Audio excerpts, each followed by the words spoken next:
గారి హయాంలో మరి నా నామినేషన్ దాఖలు చేయబడుతుంది. మీరందరూ కూడా ఈరోజు ఇంతమంది వచ్చి అన్నలు అక్కలు తమ్ములు అందరూ కూడా ఈరోజు వచ్చి నన్ను ఆశీర్వదిస్తున్నారంటే చాలా ఆనందంగా ఉంది. మీకు చేతులెత్తి నమస్కరిస్తున్నాను. రాబోయే రోజుల్లో ఆదిలాబాద్ పార్లమెంటు నుంచి ఘన మెజార్టీతో నన్ను ఒక ప్రశ్నించే గొంతుకగా మీరందరూ పార్లమెంటుకు పంపిస్తారని ఆశిస్తున్నాను. తప్పకుండా మీ మధ్యలో ఉంటానని, మీ సమస్యలో భాగస్వామిని అవుతాననే మరి నా ఉద్యోగానికి కూడా రీజన్ చేసి రావడం జరిగింది. మొట్టమొదటిసారిగా ఆదిలాబాద్ పార్లమెంటుకి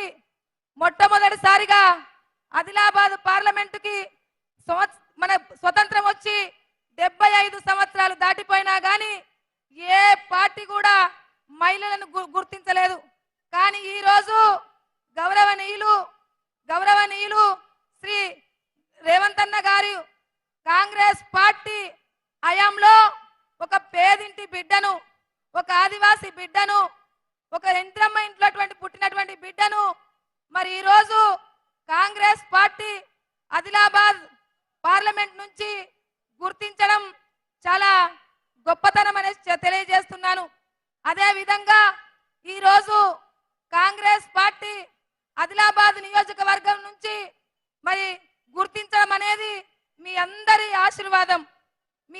ఆశీర్వాదంతో ఈరోజు కాంగ్రెస్ పార్టీ నన్ను గుర్తించింది. ఎల్లవేళలా ఎల్లప్పుడూ మీకందరికి కూడా రుణపడి ఉంటాననేసి తెలియజేస్తున్నాను. అదే విధంగా రాబోయే రోజుల్లో నన్ను ప్రశ్నించే గొంతుకగా పార్లమెంటుకు పంపిస్తే నేను సచ్చే వరకు మీ యొక్క కష్టాల్లో, మీ సమస్యల్లో నేను తప్పకుండా భాగస్వామిని అవుతాననేసి ఈ సందర్భంగా తెలియజేస్తున్నాను. ఆశయం కొద్ది వచ్చాము. మరి కాంగ్రెస్ పార్టీ యొక్క లక్ష్యం కూడా అదే. బడుగు బలహీన వర్గాల అభివృద్ధి జరగాలనేటువంటి ఒక లక్ష్యము కాంగ్రెస్ పార్టీది. కాబట్టి అందుకే కాంగ్రెస్ పార్టీ నుంచే నేను మరి పార్లమెంట్ అభ్యర్థిగా బరిలో ఉన్నాను. అందుకే అన్నలారా, అక్కలారా మీరందరూ కూడా ఆశీర్వదించి హక్కున చేర్చుకొని నన్ను ఒక ప్రశ్నించే గొంతుకగా ఢిల్లీ పంపిస్తారనేసి ఆశయంతో ఉన్నాను. వచ్చే నెల 13న మరి చేతి గుర్తుకు ఓటేసి నన్ను గెలిపిస్తారనేసి కోరుకుంటున్నాను. ఒక్క అవకాశం ఇవ్వండి. మొట్టమొదటిసారిగా ఆడిబిడ్డకు ఆదిలాబాద్ పార్లమెంటు నియోజకవర్గం నుంచి మొట్టమొదటిసారిగా ఆడిబిడ్డకు అవకాశం ఇచ్చిండ్రు. మీకందరికి కూడా చేతులెత్తి దండం పెడుతున్నా, కొంగు జాసి అడుగుతున్నా, నాకు ఒక్క అవకాశం ఇవ్వండి. మొదటిసారిగా ఒక్క అవకాశం ఇవ్వండి అనేసి కోరుకుంటున్నా. ఎందుకంటే గతంలో బీఆర్ఎస్ చూసాము, బీజేపీ వాళ్ళని చూసాము. వాళ్ళిద్దరు కూడా పాత వ్యక్తులే. మరి నేను కొత్తగా వచ్చినటువంటి వ్యక్తిని. ఒక్క అవకాశం ఇస్తే రేపు రాబోయే రోజుల్లో మీ అందరితో కలిసి ఉంటానని నేను కోరుకుంటున్నా. దయచేసి ఒక్క అవకాశం ఇవ్వండి. మొదటిసారిగా ఒక మహిళకు అవకాశం వచ్చింది. కాబట్టి మహిళకు అవకాశాన్ని ఇచ్చి నన్ను పార్లమెంటుకు పంపిస్తే మరి ఈ ప్రాంతం ఆల్రెడీ మనం కష్టపడి మరి తెలంగాణ రాష్ట్రాన్ని ఒక కాంగ్రెస్ ప్రభుత్వాన్ని ఏర్పరచుకున్నాం. మీకందరికీ చేతులెత్తి నమస్కరిస్తున్నాను.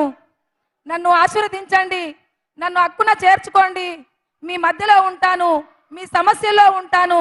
మీ సమస్యలో ఉండడానికే వచ్చాను. ఒక్క అవకాశం ఇవ్వండి ఆడిబిడ్డకు, ఒక్క అవకాశం ఇవ్వండి ఆడిబిడ్డకు. కొంగు చాచి అడుగుతున్నాను. మీ ఆడబిడ్డ, మీ అక్క, మీ చెల్లె, మీ ఇంటి ఆడబిడ్డ అనుకొని ఒక్క అవకాశం ఇస్తే తప్పకుండా నా ప్రాణం పోయేంత వరకు కాంగ్రెస్ పార్టీలోనే ఉంటా. నా ప్రాణం పోయేంత వరకు మీ మధ్యలోనే ఉంటా, మీ సమస్యలోనే ఉంటానేసి ఈ సందర్భంగా నేను హామీ ఇస్తున్నాను. నేను ఆశయం కొద్ది వచ్చాను. మీరు ఆశీర్వదించండి. నన్ను మీరు ఆశీర్వదిస్తే తప్పకుండా ప్రశ్నించే గొంతుకగా పార్లమెంటుకు పోయి నిధులు తీసుకొచ్చి మన ప్రాంతాలని అభివృద్ధి చేస్తా.